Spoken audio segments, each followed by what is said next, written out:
Right from an early age, Theo was a really active kid. One of the places he was really happy was in the mountains.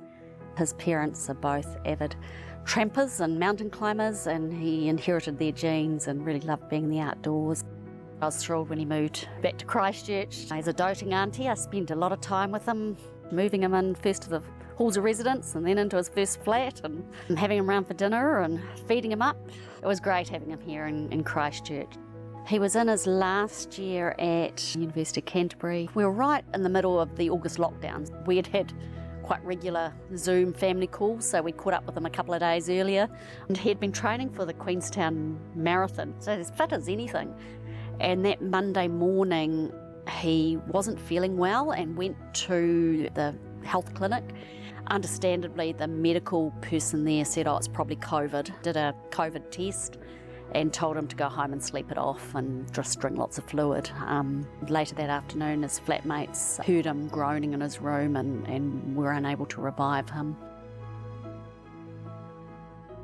Got a phone call, it was about 10 o'clock at night, from Theo's dad to say that Theo had been admitted to ICU and had, at that stage we weren't aware it was meningitis, but had a brain injury.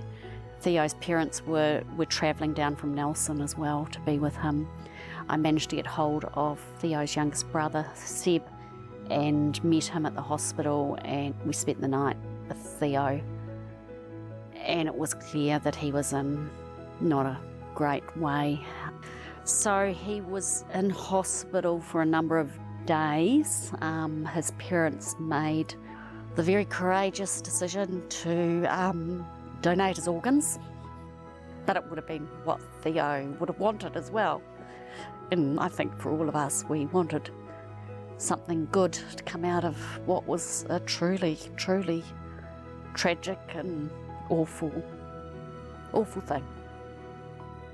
For young people, particularly going into flatting situations or students at universities and the halls of residence, it's just so important to get vaccinated. We know that that does make a difference and can save lives, so I don't want anyone else to have to lose a treasured family member by this horrible disease.